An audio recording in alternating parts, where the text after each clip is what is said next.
Hello, vagina. Cheers to being a woman, but womanhood, it's a jungle down there.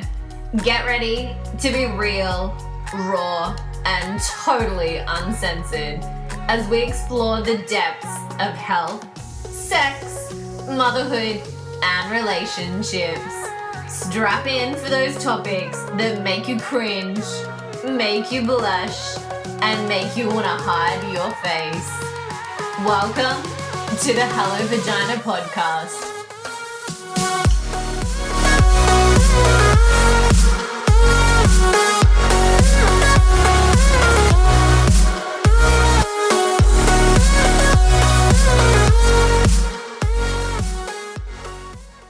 Hello and welcome back to the Hello Vagina podcast. With me today, I have a very special guest. I have April Davis. She is a wife, a mother, and she's the brilliant mind behind the Vagina blog and is helping women all over the world know more about our vaginas. Welcome. Thank you so much for having me. I'm so excited about this. I'm so excited to have you. So tell me, how did the Vagina blog come about? Oh, it's a long story. I'll try to shorten it as much as I can. I went to school for emergency medicine and also for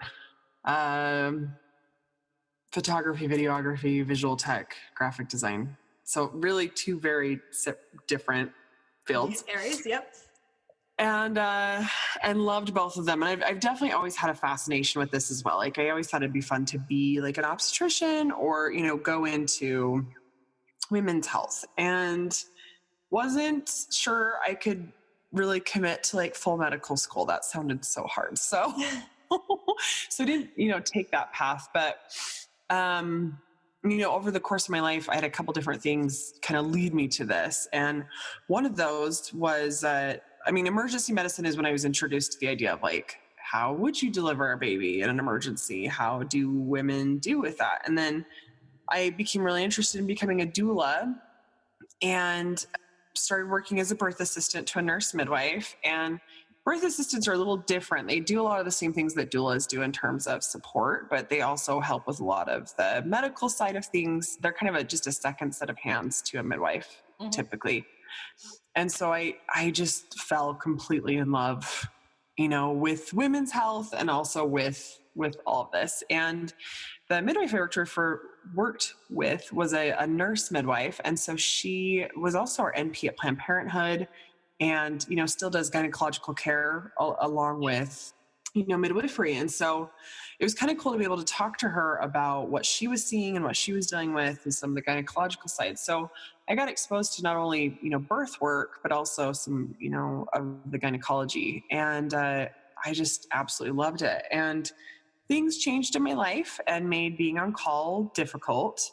I also, at the same time, was taking my own clients as a doula, working for her as a birth assistant, and then doing a lot of birth photography, which really gave me a unique experience working in the birth world because, when I came into a birth as a birth photographer, the doctor, nurses, anything, didn't know that I knew anything about anything that they were doing. So I was able to be a fly on the wall and observe what birth looks like when you don't have a doula there, what birth looks like when you don't have a midwife, when you have an OB, how different OBs practice and what they do differently, and really see some of the damaging things that we have happening, in the hospital here in the US. And that's coming from, we're really lucky where I live here in Southern Utah. We have very low C-section rates and honestly do have really pretty good doctors. And even with that, I was observing a lot. So I think that sparked in me a real desire to do something to help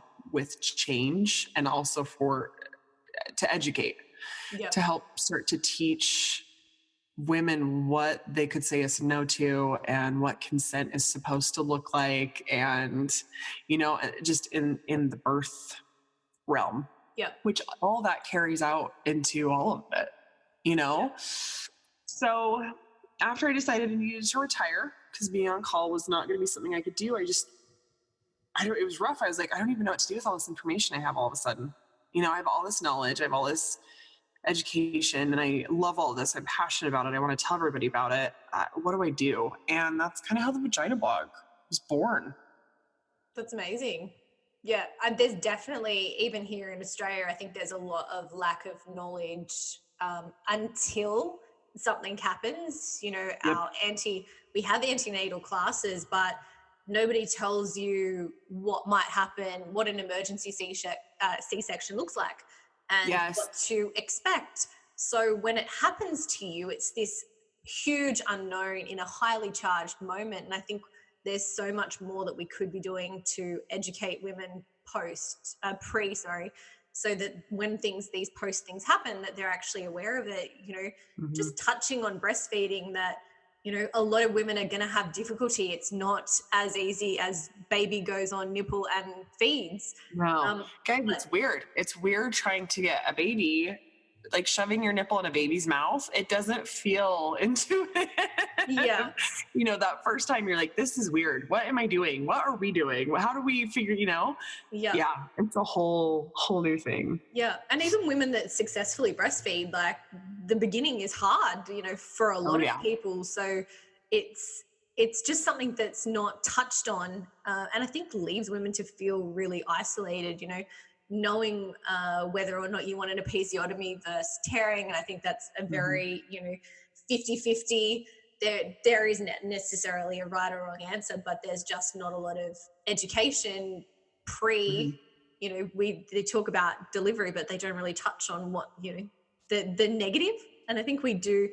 Yeah. Well, we need to stop viewing it as a negative, but more as just things that are actually common, and therefore having a little bit more education about them so that we are more comfortable and know what's coming.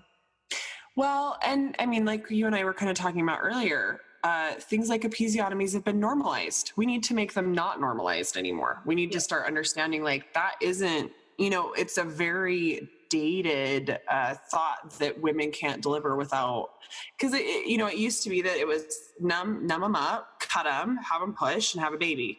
Yep. No, you don't have to be cut in order to deliver. You don't have to even tear in order to deliver, you know? So it's a lot of those types of things that we've normalized that we need to fix so badly. Yeah, definitely. So what are some of the topics that you cover in the Vagina blog? Everything. Like, it's anything and everything under kind of the female body, you know, women's health umbrella. I talk about everything from body positivity to eating disorders to breastfeeding and sex toys. And we're about to start talking about meditation and how important that is for your mental health. We're talking about mental health. We're talking about periods a ton, birth control a ton, birth a little bit. You know, it's any and all of that stuff. Definitely. Like, you just touched on periods. We were having a little chat about this before we got on, and how crazy it is that half of the world's population is female, and we will all menstruate and do it for at least a good 30 odd years of our lives. And yet we don't talk about it, and we don't know all the options that are out there. That's something that I'd like to talk to you about is, you know, alternate period products. That's something that I know that you've got a lot of information on.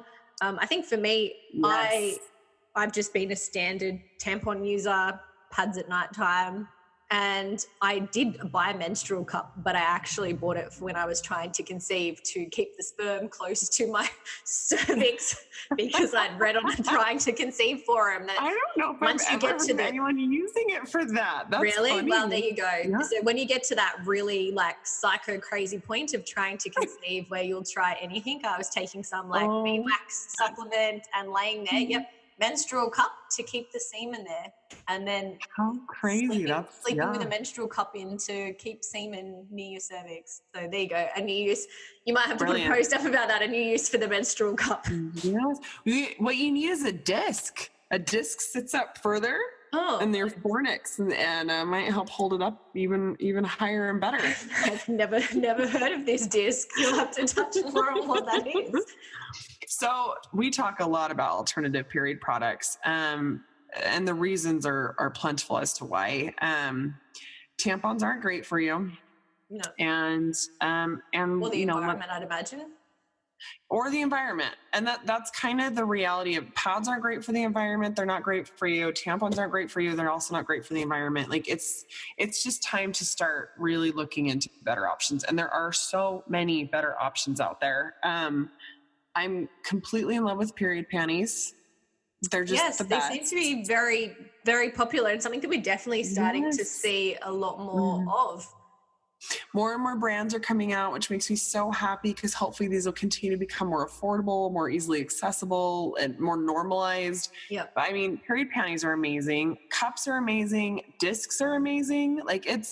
I'm more of a disc user than a cup user. They're a little different than cups. They're broader, they're wider, and they sit up in the fornix. So they actually don't sit in the vaginal canal like a cup does. They sit further up in the fornix. You don't have to get the suction right on them. Because sometimes some of the learning curve of the cup is learning how to get your suction correct. And you don't have to learn that with a disc. So we talk a ton about menstrual health and different products that, you know, are coming out to help that. And I do everything I can to, with my followers, to try and get discount codes and, you know, do other things so that they can try all this stuff and see what's going to work better for them. Yeah. And I think the thing around period is that we've associated with it being yucky. And I think that's why a lot of people have sort of the idea of a menstrual cup and things like that and having to clean it, or the, you know, menstrual pants, that we've been, I think for me, definitely somewhere along the line that it's instilled that it's yucky. Like we don't talk about it. It's yucky. You don't, and that mentality of therefore you just want to dispose of it. Like you don't want to have to clean it up after it. Like it's done, just get rid of it kind of thing. And I think that's something that's probably deeply inset in a lot of people's minds that moves you away from wanting to try something that you have to clean, so to speak. Are these things difficult to clean or not, you know, not really? I mean, I had someone asking me if it was really better for the environment to use period panties. And the thing is, like, whether you are using tampons or period panties, you're typically washing a couple more pairs of underwear during your period, no matter what. Like I'm not doing any additional laundry because of my period panties, because you wear them, you rinse them in your sink. I hang mine up over my shower, you know, to kind of hang dry for a minute. And then I just throw them in my normal wash and they just don't go in the dryer. You know, they're so easy. And menstrual cups and discs, I almost always end up changing mine in the shower. Take them out, rinse them, put them right back in. You can wear them usually for like 8 to 12 hours.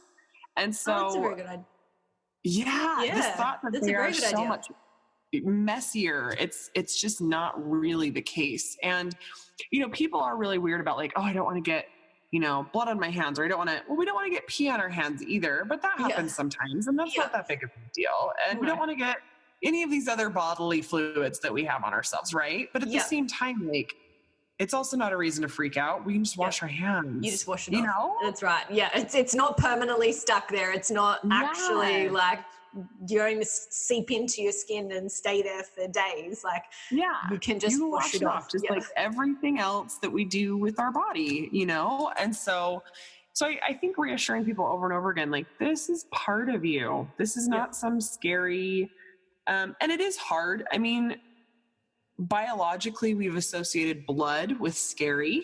Yeah. And we should, because if someone's bleeding, that means something's very wrong and that it's scary. And like, we should have that biological response to blood.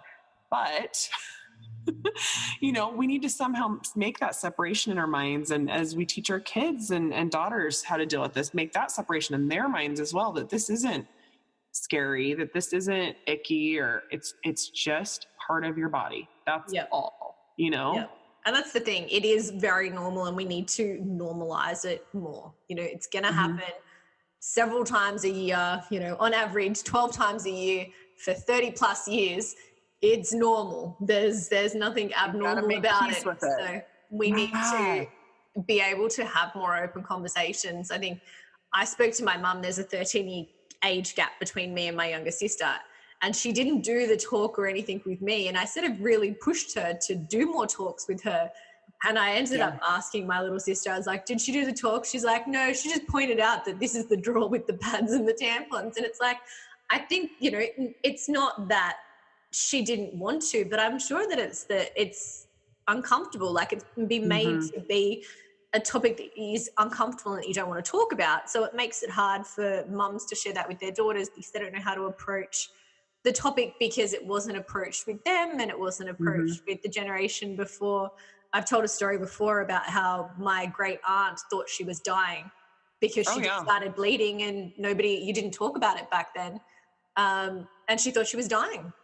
Yeah. And you're like, that's, you know, it's sad to think that is where it is. And I think the problem too, we were having a discussion, some friends, she's a 12-year-old daughter, and she was saying some of the kids now are getting, you know, 10-year-olds getting their period, and you're like, it's a bit disturbing to think why is that happening? You know, it was sort of, I feel like when I got mine, you were around, you know, 13 to 15. So to be getting it at 10, you know, we need to talk because, you know, 10-year-olds really don't have the mental maturity to actually understand. They're so young. They're so young. I have a 10-year-old and I look at her and I just think, oh my gosh, I cannot even imagine if you started your period right now. Still little girls at that stage. They're so little. Yes. We need to get better about talking about it so that it is more normal, and especially because the maturity level of girls getting them now is going to be so much younger. We need to be able to have those better conversations. But something like period panties, I guess, you know, it's the right time for them too, because what a great idea for young girls, so they don't have to change them. They just look normal. It doesn't make different to the other girls. They don't have to get their pad out. Yes. Like when they're having to change in like PE, like they're not having to like, it's that week where they go change in the stalls instead of changing out with everybody else, you know, because they don't want anyone to see their pad. Like, I love that period panties are they just look like normal undies. They can just wear those. It's so much easier. I mean, that's what I plan on doing with my daughter when she gets there, you know, and something else that I talk to people a lot. I've been really surprised since starting the Vagina blog at how many women in particular have come to me and said, I don't know how to talk to my husband about sex. Yeah. You know, I really want to try this. I want to do this. I want to do that. But I don't know how to start that conversation. I don't know how to have this conversation with him. And so what I've, you know, turned back to people is if you want to be able to talk to your children about sex and about periods, you've got to get comfortable talking to your partner. Like, that's such a good practice. Definitely. Run, you know, for learning how to really get comfortable talking about those things. Yeah. If you can get to a great, you know, where you're comfortable talking to your partner about it and you're comfortable maybe even talking to your friends about it, that's where you practice. That's where you get comfortable with the vernacular. You get comfortable saying vagina. You get comfortable saying menstruation. And that way, when your kids come and ask you, it's just like you're talking about any other thing that happens when you grow up. Your feet are going to get bigger. You know, you're also going to grow pubic hair. Like, it's a comfortable conversation instead of an awkward hush hush. We don't talk about that type of a thing, you know? Yeah, definitely. And I think, you know, we lack learning how to communicate. We can still be so embarrassed talking about these things with your spouse or your partner that because you just don't talk about them, kind of thing. I remember my husband was looking one day while I was inserting a tampon. I was like, what are you doing? He's like, oh, I just wanted to just see, like, put your finger a long way in there. I was like, well, you've got to put it in, like, but you know, they don't know, like, he didn't know. And you're like, although it's kind of weird, like, get out, don't watch me while I do this. But at the same time, like, he was just really curious as to how the mechanics of your period works. Like, you know, they know that you have a period and that you're going to be cranky and the other things, but like, they don't really know what you do. Like, how it works, what's going on. Like, we just don't touch enough on it. I don't think we learn enough about it in school. I mean, they're probably not paying attention when they're doing any of the female stuff. They're laughing when you get anatomy picture of a penis. Nobody's really paying attention at the ages that we're taught these things. So, and then you just don't learn it again. Over and over. Yes. And this brings up another really important thing. Like, you should be teaching your sons just as much about periods as you're teaching your daughters. Yeah. You know, and I think I hadn't really thought that through. And I was talking actually on another podcast with a sex therapist who's male. And he said, no, when I got to be about that age, my mom sat me down. She explained to me what periods are and how they work and what happens. And then she told me that if I ever saw a girl with the stain on the back of her pants, not to go up to the girl and say anything, but to go up to her teacher and to tell the teacher, like, hey, and tell her what you saw, so that the teacher goes and addresses it. Cause his mom was like, you don't want to address that. You know, you don't want to embarrass the girl. Yeah. You want the teacher to take care of it. And he said, not a week later, he had that opportunity. He totally saw a girl that had bled through under her pants. He went up and told the teacher was able to get her like a jacket and get it taken care of. And, you know, and he felt like just so happy that he was able to help. Yeah. And I just thought, oh, I love that his mom empowered him like that and talked to him about it, because one of my good friends was saying that every time she got her period for like the first year of her marriage, her husband was like, I think we need to go to the hospital. It's got to be too much blood. There's something wrong. Like, this just seems really bad. I don't think this is, I think something's wrong, you know? Yeah. Yeah. And that's right. I think they just don't know that, no. You know, and it's funny. It's a very good point that we should be teaching what happens to both sexes, not just you have a girl so they learn periods, but to empower your boys to actually understand, you know, majority of them will end up with a female at some point of their life. Yes. So I should know. And they're going to go through these things. I feel like the only thing that men associate with periods is that women turn into bitches. I feel like that's the only thing that they've learnt about females and menstruation is that, they become a bitch. And you're like, no, that's not. Well, and I feel like, why are we perpetuating that? We don't need to teach that to our daughters, and we don't need to teach that to our sons. Yeah. And because I don't like teaching that to girls even, because I've actually had the opportunity to go into elementary schools and teach maturation. Yeah. And I always hesitate to talk too much about that aspect, because I get so bothered when people feel like they have an excuse. They go, well, I'm on my period, so now I'm allowed to just be a complete awful monster to everyone because I'm menstruating. Like, I just don't want that seed even planted in their minds, because I would rather teach this as a time to, like, be quiet, go within yourself, work through. If you are in pain, if you are suffering, if you are going through cramps, like, this is a time to be quiet. This is a time to turn within. This is a time to rest and take good care of yourself. And, you know, instead of being like, oh, and you're going to get super cranky and awful. So, you know, I just don't even want them to have that in their mind, that that's like acceptable, even though it totally is. Cause sometimes that's just so real, you know? No, but I feel the same way. Like, let's not perpetuate that by teaching that that's how it is with boys either. Like, let's not teach them that that's how girls are. Let's not even plant that seed, because they don't need to be putting that on people either.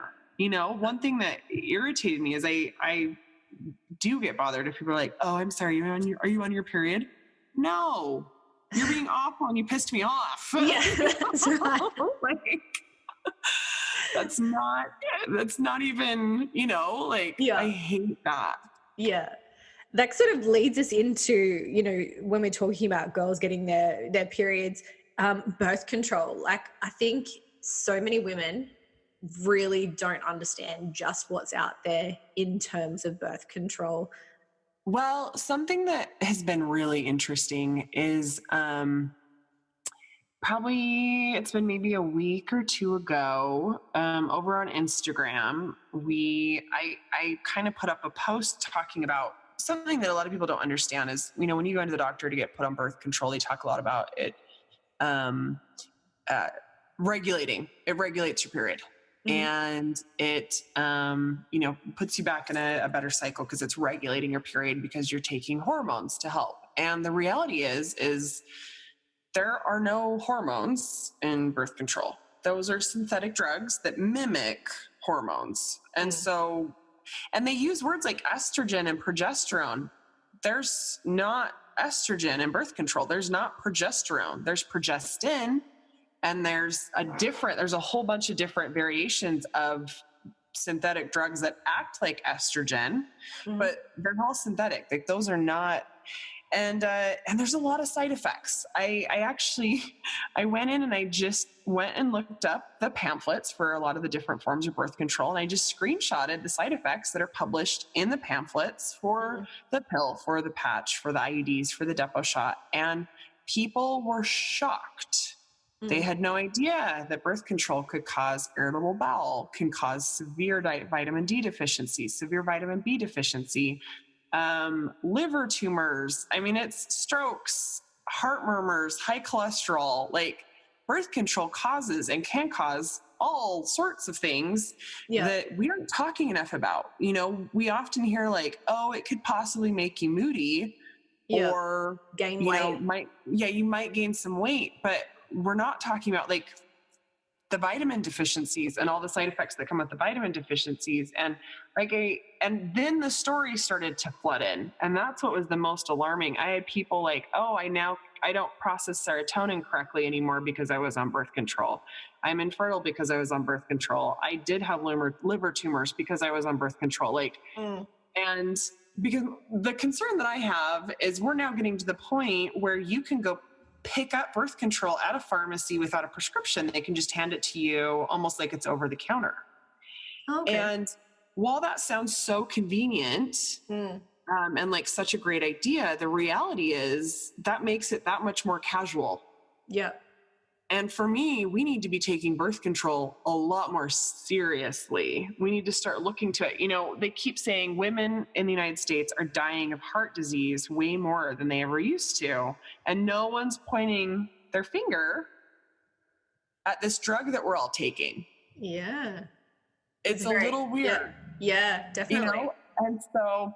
And what's extra strange is I had a couple doctors message me and say, well, what are they supposed to do? What are people supposed to do? How dare you even suggest someone comes off birth control? What's wrong with me suggesting that they don't take birth control? It's like, for some reason, even built into the medical model of care, we have this notion that women shouldn't be trusted with their own fertilities because for some reason we're incapable of not getting pregnant unless we're on hormonal birth control. Yeah. It's weird. Digging into it was starting to make me like fully freaked out because I was like, why is this so normal? And why does every single medical professional I know insist that we all be on it? I guess it does bring up the question of whether there is a lack of trust and where that came from and where along the line that was introduced. So much of the medical model of care is unfortunately extremely patriarchal. And a lot of this is just continually coming to light. Male doctors experimented on males, and the male body was considered normal. Yeah. And the female body was the broken version of the male body. I mean, that's how women's bodies have been held up to through the course of history and of medical history, especially. And so unfortunately, you know, my doctor's not out to get me. So like, don't think that, because I have an amazing doctor who I adore, who takes great care of myself and my family. Mm-hmm. And so it's not that I'm like, I hate Western medicine. That's not what I'm saying. What I am saying is there's this internalized misogyny that we're battling that's weird. Because for so many medical professionals to come at me and be like, you can't tell women not to take birth control. Yeah. It was a really weird, eye-opening moment for me going, why am I suddenly getting yelled at by doctors? Yeah. Why? Like, so what if I tell people not to take birth control? You don't think that they should be making that decision for themselves? You don't think that they should have all of the information about the drug they're putting in their body? Because all I'm doing is screenshotting the pamphlets that you gave them when you put them on that drug. Yeah. And I think for a lot of women, they do... we probably don't know that is an option. We sort of, you decide that you're going to have sex and like, I think they sort of portrayed to us too that it's convenient. I mean, I'm definitely someone, I went on the Implanon, so the rod implant when I was 18 and have had, they last 3 years. So for me, I was like, beautiful. I don't have to do anything. Yeah. I can set. This is so easy. Oh, totally. And I've definitely been someone that was lucky from it. But I've also had fertility issues. So whether they're related to the fact that I've spent 12 years on the Implanon, you know, for me, I only got a period every 3 to 5 months, and it's the equivalent of having a spot. So, you know, for my majority of my adult life, I actually haven't had to deal with having real periods, you know, every month. And you know, we get into that. Yeah, we definitely get into that sort of space that you're like, oh, to me, it's like, oh, it's super convenient. I don't, you know, I know what real periods feel like, and I'm so glad that I don't have them. But what has it done to your body? And I guess that's the question. You know, is it actually doing something that you're not aware that it's doing for the convenience? And I do think we judge, like, if you were to tell your friends, though, that I'm not going on contraception, people would be like, oh, do you want to have a baby? And that's the mindset exactly that we have. Like, no, but that doesn't mean I'm going to. That's what's so strange to me is there's a lot of other methods that work fantastic that do not involve putting hormones in your body, or I guess synthetic drugs that act like hormones in your body, you know? And so, and that's the other thing that's difficult is so many people do not understand how birth control works. So when they designed birth control 60 years ago, 70 years ago, doctors were like, we don't want to worry the women, so we're going to make it look like they have a period every month so that they feel comforted, and they can go have fun for 2 years and then get married at 20 and then have 12 children. They never intended for women to be on birth control for 30 years. That was never, ever the intention when it was created. And the periods that you have when you're on birth control are not real periods. They're just breakthrough bleeding. They're just pill bleeds. The whole reason birth control works is because you're not ovulating. And so that's something else that's hard. And reading books like Sweetening the Pill and the Period Repair Manual and Beyond the Pill, you start to really understand some of the potential damage that happens to your body when it doesn't menstruate, the lack of maturation that can happen to your, you know, those reproductive organs. And I mean, they said that they've opened women up who've been on birth control since they were 13 and their ovaries haven't fully matured. Wow. Because they were put on synthetic hormones that kind of stopped that and overrode that process. I mean, for me personally, I had the same attitude as you. I'm on the Mirena. I don't have to deal with a period. I didn't have a period for like 10 years on and off between having kids. It was so great. But now I have PCOS and I didn't know because half my symptoms were being masked. People, they kept like, maybe it's a thyroid disorder, maybe it's an autoimmune disease, maybe it's this, maybe it's that. We couldn't diagnose my disease properly because I was masking half of it. And never at any point did anyone say, you know, this kind of sounds like PCOS if you had X, Y, and Z, but you're on birth control, so you wouldn't have X, Y, and Z. Like that, no one was doing that detective work, you know? And so after my husband got a vasectomy, I finally let myself be. And all of a sudden, it's so obvious that I have PCOS, and that I've been dealing with PCOS and not taking care of PCOS like I should have been this whole time, you know? So, and I'm still coming out of some of the deficiencies from being on it for so long and other issues. And so at this point, it's not that I want to tell everyone that they should come off birth control. It's that I just want them to know what they're signing up for and what to look for and take extra good care of, because they're on it, you know, and to be quicker to blame it for some of the problems that they're having, because once again, a lot of the messages I got were like, oh my gosh, I have X, Y, and Z. Do you think that could be my birth control? Well, go read the pamphlet. If it's listed there, it definitely could. Even if it's not, be your own detective. You know? I think it's definitely some good points there to bring up, is that we definitely don't have enough education around birth control. You know, I think a lot of people just sort of get put on whatever the pill that is most common. I was on the pill for maybe 3 months, and I'm terrible at taking vitamins every day, let alone something that I consider is what's going to stop me from having a baby. Otherwise, I probably would have had a baby at 18 because I would forget to take the pill. So when I went on the Implanon, that was a great option for me, where I could just set and forget. But my younger sisters had a version of the Implanon that caused her to put on 20 kilos. And then got it taken out, and the doctor was like, oh yes, actually they've now found that this new one that they just brought to the market wasn't very good and was causing severe weight gain. you know, Isn't so that it's almost like they crazy? don't do enough pre-testing to find out. It's like, oh, sorry, you just put on 20 kilos. Yeah. But yeah, it was that, we'll take that out. Even they ended up putting the Marina in her, she's 20. And I tried the copper IUD because I actually felt like I was having symptoms, mood issues. And I had my implant taken out and had the copper IUD, which is the only non-hormonal Totally. Oh yeah. The type only of contraception that there is. totally. However, it gives you extremely painful periods. So I was someone that when I had real periods when I was younger, before I was on any contraception, I had extremely bad period pain. So they were excruciating monthly periods from this non-hormonal. But it ended up, my gynecologist would only put it in under anesthetic if you knocked out, if you hadn't had a baby yet.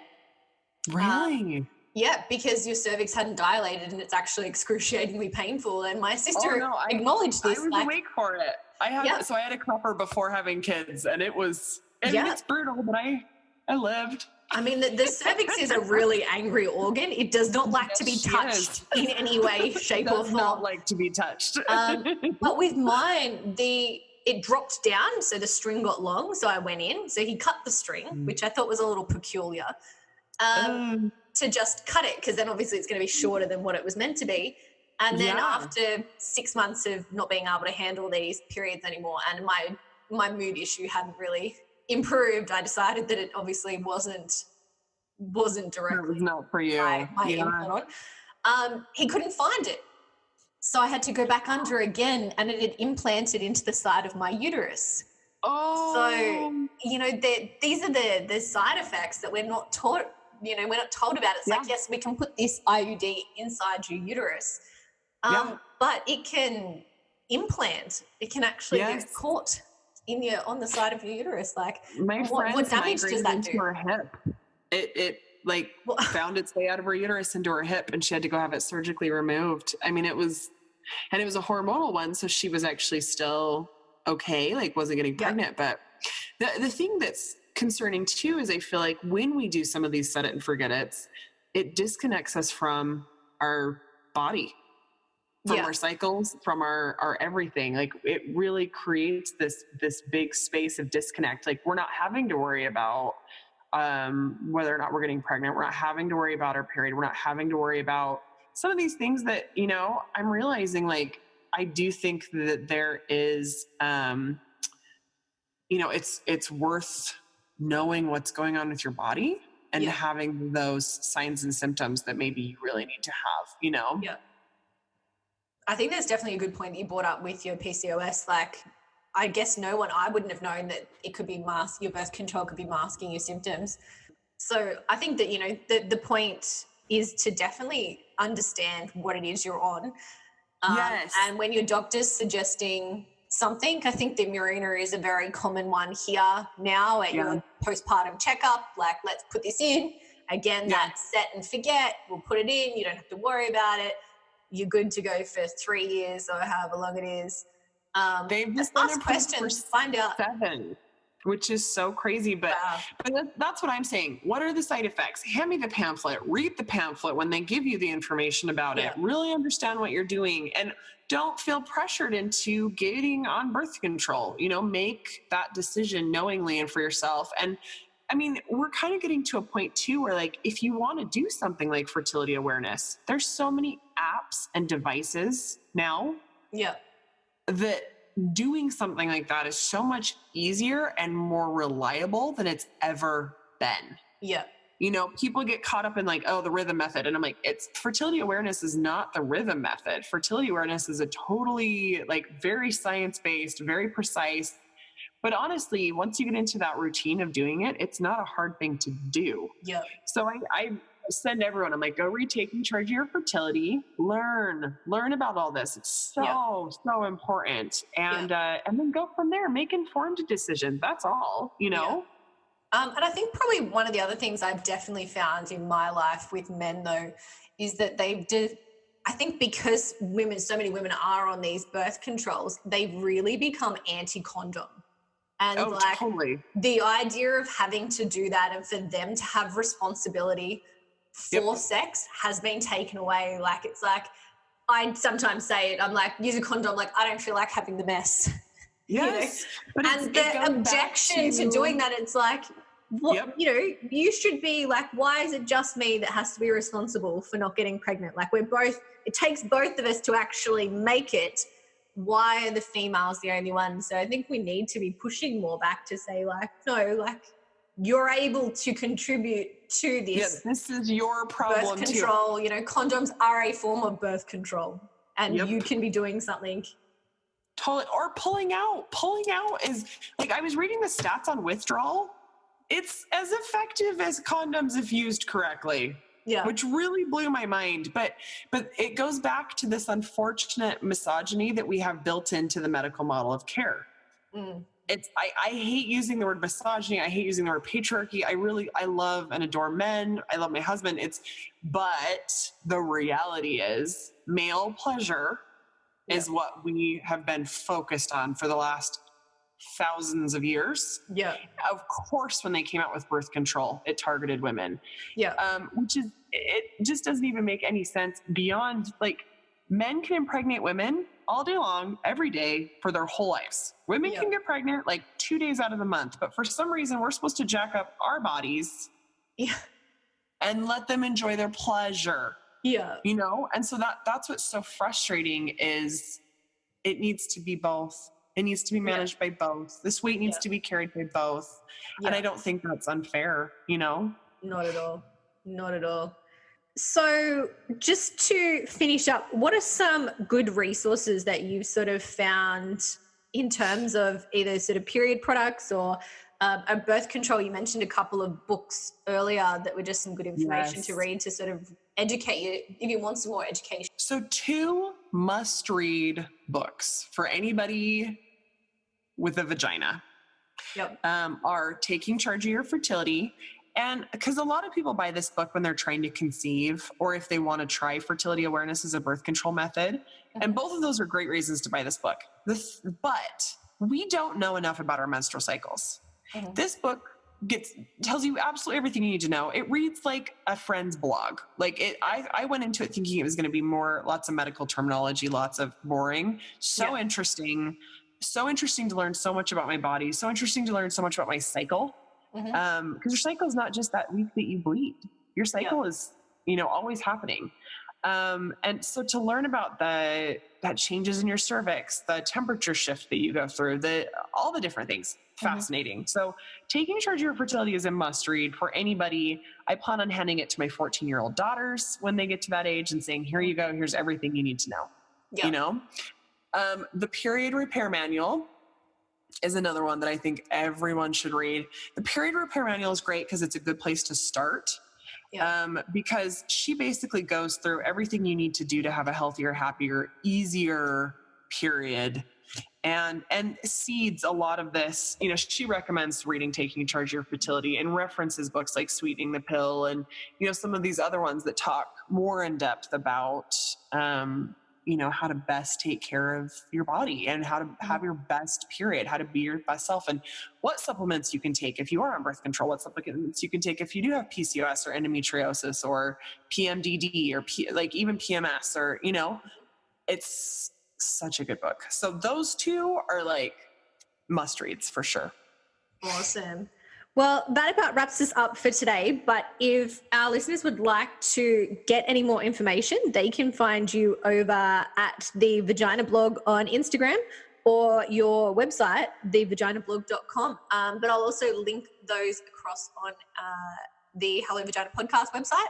And also I'll list those books as well if anyone's interested in checking those out. But thank you so much for your time today, April. It's been an amazing chat and definitely some good points for our women out there to sort of think about in alternate options on period products and also thinking about their birth control. Yeah. Thank you so much for having me. It's been so great talking to you. Awesome. Well, thank you all for listening to the Hello Vagina podcast, and we will be speaking again soon. Bye. Thank you so much for joining another episode of the Hello Vagina podcast. We hope you enjoyed it. And if you have, don't forget to hit that subscribe button so that you never miss an episode and you're notified when a new episode comes out. Also, we would love for you to tap some stars for us and to leave a review so that others can see how much you enjoyed the podcast and what we're all about. So don't forget, hit that subscribe button, and until next time, stay beautiful.